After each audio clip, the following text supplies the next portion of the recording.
তো আমার মতো কার কার সাথে এরকম হয় বলো তো, পার্সেল নিতে নিতে এত পরিমাণ পার্সেল নেওয়া হয় যে প্রত্যেক পার্সেলওয়ালা দাদারা বাড়িটা চিনে রেখেছে, বাড়ির সামনে এসে গেটের কাছে এসে ডাকে দিদিভাই পার্সেল আছে। তো আজকে সারাদিনে অনেকগুলো পার্সেল রিসিভ করেছি। কি কি পার্সেল নিয়েছি, কি কি অর্ডার করা হয়েছিল, কেন অর্ডার করেছি, তো সবটাই তোমাদের সাথে শেয়ার করব। তো দেখতে থাকো পুরো ভিডিওটা। আজকে দুপুরবেলা যখন ঘুমিয়েছি তখনও এসে ডাকছে দিদিভাই পার্সেল আছে। তো সারাদিনে অনেকগুলো রিসিভ করেছি, অসুবিধা হয়নি। ঘুমের ঘরে যখন ডেকেছি তখনই বলছি দূর, আগে থেকে ফোন করতে পারে না। তো যাই হোক, নেওয়া হয়ে গিয়েছে। তো এর আগেও একটা পার্সেল রিসিভ করেছি, যেটা আমার দেখাচ্ছি, ওটা আনবক্সিং করা হয়ে গিয়েছে। তো এটা তোমাদের সামনে আনবক্সিং করছি। এটা হচ্ছে একটা ওয়াল সেলফ। তো এটা আমি আমার ঠাকুর ঘরের সেট আপের জন্য নিয়েছি। তো আজকে যে কটা পার্সেল দেখাবো সবগুলো আমি ঠাকুর ঘরটাকে নতুন করে সেট আপ করবো, তো সেই জন্য নিয়েছি। আর সবকটাই কাজের জিনিস। আমি যে ঠাকুর ঘরে সেট আপ করবো, আর শুধু যেগুলো ঠাকুর ঘরে লাগানো যায় তার নয়, এই সেলফগুলো কিন্তু সব জায়গাতেই হয়। বাথরুমে, মানে ওয়াশরুম বলো, তারপরে কিচেনে, আর বাড়িতে যে কোনো জায়গায় কোনো শোপিস রাখার জন্য খুব মানে বেস্ট। আর ইয়েগুলো খুব সুন্দর এসেছে, প্রত্যেকটা সেলফ দারুণ এসেছে। এটা কিন্তু ভীষণই হার্ডি, দেখতেও খুব সুন্দর। এই যে হাতি দুটো দুপাশে থাকবে, আর এইখানে এটা দেয়ালে বলো যেখানে ইচ্ছা তুমি লাগাতে পারো। টাইলসেও হবে। আমার রান্নাঘর ওয়াশরুম যেহেতু টাইলস, আমার রান্নাঘরে ওয়াশরুমেও লাগানো রয়েছে। তো প্রত্যেকটাই খুব সুন্দর এসেছে। এই দেখো, বলতে বলতে আর একটা চলে এসেছে। আর আমি তখন রান্না করছিলাম, আমার সোনা আমার কোলে ছিল। তো সোনাকে নিয়েই পার্সেলটা রিসিভ করেছি, ওকে নিয়েই খুলছি। তো এটাও একটা সেলফ। আর এর আগে যেটা দেখালাম ওটা ছিল ফাইবারের, আর ওটা ভীষণই শক্ত। ওর ওপরে কিন্তু ভারী ওয়েটের জিনিসও রাখা যাবে, কোনো অসুবিধা নেই।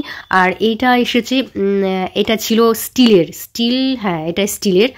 আর লোহার মতো ভারী লাগছিল, স্টিলের না লোহার আমার ঠিক মনে নেই। যাই হোক, হবে হয় স্টিল নাই লোহার। তো এটাও অনেকটা স্টিক। এইরকম সেলফ আমি আগেও নিয়েছি, মানে কর্নার সেলফ আমার নেওয়া রয়েছে, আমি ইউজ করেছি। আমার ড্রয়িং রুমে রয়েছে। তো জিনিসপত্র আমার রাখা রয়েছে, কোনো অসুবিধা হয় না। ওই 2 বছর ধরে আমার কর্নার সেলফটা রয়েছে, ওর উপরে জিনিস রয়েছে। তো নেয়ার পরে, ইউজ করার পরে আমি এগুলো কিন্তু অর্ডার দিয়েছি। আর আমি আমার ঠাকুর ঘরের জন্য এগুলো নিচ্ছি। ঠাকুরঘরটা সেট আপ করার পরে দেখাবো যে কতটা কাজের জিনিস এটা। আর বিশেষ করে এগুলো ওয়াশরুমেও কিন্তু অনেক কাজে লাগে। ওয়াশরুমে রাখার, মানে সাবান টাবান রাখার জন্য, কিচেনে রাখার অনেক জিনিসপত্র থাকে, অনেক মশলার কৌটো, অনেক রকম কাজে লাগে।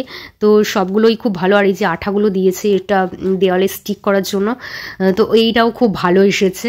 তো এর পরে আরও দুটো এসেছে। তো এই গেল দুটো। আর তার আগে একটা নিয়েছি রিসিভ করার পরে, মানে আনবক্সিং করার পরে এগুলো দেখাচ্ছি। তো আজকে টোটালে 4টে পার্সেল রিসিভ করেছি। তো এই সেলফটার হচ্ছে একটা বাই ওয়ান গেট ওয়ান ফ্রিতে দিয়েছে, আর এটা না অফারে ছিল। আমি আজকে যে কটা নিয়েছি সব কটা আমি অফারে পেয়েছি, অনেক কম দামে পেয়ে গিয়েছি।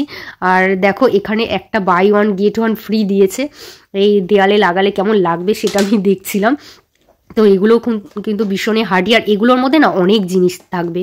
তো দেখো, দেয়ালে ওয়ালে লাগালে কীরকম লাগবে। আর এখানে দেখো অনেকটা উঁচু, চারপাশ দিয়ে ইয়ে করা আছে, তো বড় বড় জিনিসও এখানে রাখা যাবে। আর এর আগে সবার প্রথমে যেটা এসেছে সেটা হচ্ছে এই ব্রাশদানি। আমার ভীষণই ভালো লেগেছে, পছন্দ হয়েছে। আর আমি আনার সাথে সাথেই না লাগিয়ে নিয়েছি। তো এর আগে আমার যেখানে ছিল ব্রাশ, সেটা দেয়ালে না, ওটা নিচে রাখতাম। তো এখানে দেখো, এই কালারটা আমি দিইনি, অন্য কালার দিয়েছিলাম। যাই হোক, কালারটা অন্য এসেছে, বাট জিনিসটা ভালো এসেছে। তো ওর একটাতে রাখবো ব্রাশ, আর একটাতে রাখবো কোলগেট। আমি আনার সাথে সাথেই লাগানো হয়ে গিয়েছে। তো দেখো কেমন লাগছে। আমার কিন্তু বেশ ভালোই লাগছে। আমি যেখানে ব্রাশ ট্রাশ রাখি ওখানেই আনার সাথে সাথেই লাগিয়ে নিয়েছি। তো পার্সেলগুলো কেমন লাগলো জানি।